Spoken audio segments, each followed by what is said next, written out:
Bonjour amis youtubeurs, c'est Fabrice. Donc, ma dernière acquisition, alors comme vous pouvez voir, même châssis que les précédentes, toujours le même problème, des roues qui sont pas droites, enfin bon, je vais pas refaire tout un speech. En revanche, cette fois-ci, comme vous pouvez voir, le moteur est différent. Déjà, livré à un grand refroidisseur, ce qui, normalement, est bon signe. Sauf que, sur les précédentes, et attendez, si je trouve, voilà, excusez-moi, ancien moteur était comme cela, avec les 3 prises, qui se mettaient sur le servomoteur. Là, en l'occurrence, si j'avais bien filmé, vous voyez que tout est soudé. Et le moteur est différent. Alors, quand je l'ai acheté, c'était marqué 80 km/h. Donc, ouais, une belle promesse pour 60 euros. Plus les frais de port, donc à peu près, on va dire 80 euros. Donc, pour parents ou jeunes, enfin, voilà. Je ne l'ai pas encore testé.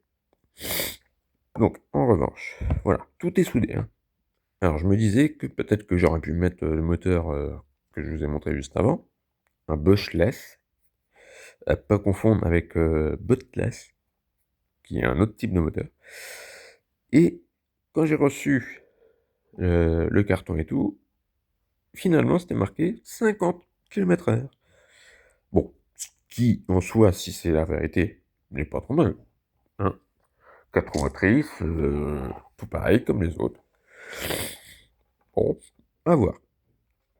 Alors voilà, batterie, alors, toujours pareil, moi je passe de la 1350 ou 1250 à 3000 MHz, hein, pour avoir plus de puissance. Mais je voulais voir, enfin, j'ai pas encore testé, hein. Je vais faire la prochaine vidéo, ce sera le cas. À voir ce que ce moteur va donner. Mais donc, s'ils ont mis un refroidisseur, c'est qu'il y a bien une raison. Et donc, en l'occurrence, la coque, que vous voyez ceci, eh bien, voilà, excusez-moi, que je la remette bien comme il faut. Et ça passe. Désolé. C'est pas toujours évident. Voilà. Enfin, bref. Et j'ai fait 2 écopes. Grâce, vous voyez, un petit voilà, c'est un ustensile qui coûte pas extrêmement cher. Vous avez plein d'embouts. Voilà, c'est diamant, vous voyez. Bon, je l'ai fait, je vous le cache pas, à l'arrache. Mais, si, voilà. Là, elle est posée comme il faut. Et donc, j'ai fait 2 écopes. Et comme vous pouvez voir, on voit bien le refroidisseur ici. Et ici. Parce que c'est pour évacuer la chaleur. S'ils ont mis ça déjà d'origine, c'est que le moteur doit quand même surchauffer. J'aurais pu très bien faire aussi des écopes au-dessus, ou sur le côté là. Bon, voilà, j'en ai fait 2 sur ce côté. Sur les voitures thermiques et tout, là c'est primordial, c'est clair. Mais les voitures électriques, les moteurs chauffent beaucoup aussi.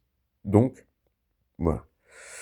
Je suis en attente d'une coque complètement vierge, sans pâture ni rien.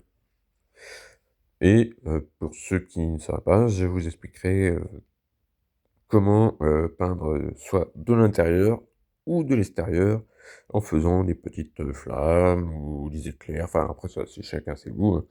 Hein, vous voyez, moi, ces couleurs-là, franchement, ça me plaît pas du tout, mais bon, on s'en fiche. Le principal, c'est que ça protège ce qui est en dessous.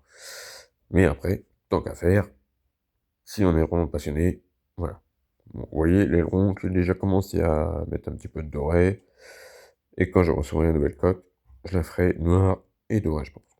Et chromée, peut-être. Mais bon, j'attends de la recevoir. Donc, voilà, c'est une petite aparté. Voilà. Et je pense la tester dans la journée. Et voilà. Je vous tiens au courant pour le reste par rapport à ce moteur que je n'ai jamais eu et qui, malheureusement, je ne peux pas remplacer par l'autre. Parce que, comme je vous ai montré précédemment, Avant, le servomoteur, il y avait les 3 prises, les 3 couleurs. Là, c'est complètement soudé. Vous voyez? Il y a même une plaque imprimée ici. Et donc, la sortie du pignon, je ne sais même pas si ce sera la même taille. Mais de toute manière, ou alors sinon, il faudrait que je coupe carrément les fils, refaire du soudage, etc. Mais avec la plaque imprimée ici et tout, et adaptable à ça, là, il y a très peu de chance. Donc c'est, comme vous voyez, inscrit, c'est du 7,4 volts et 2,4 GHz. Voilà, receveur, hein, en anglais bien sûr, hein.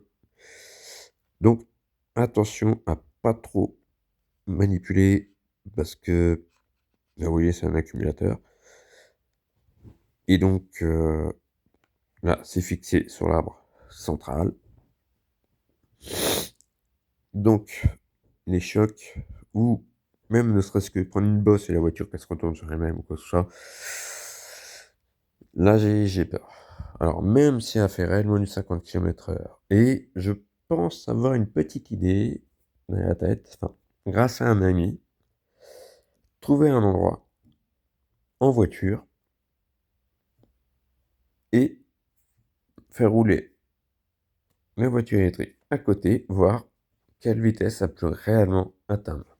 Sur du bitume, bien sûr, sur de l'enrobé, quoi. C'est pas dit que ça va être fait, mais moi, j'aimerais bien tenter le coup. Donc voilà, les amis.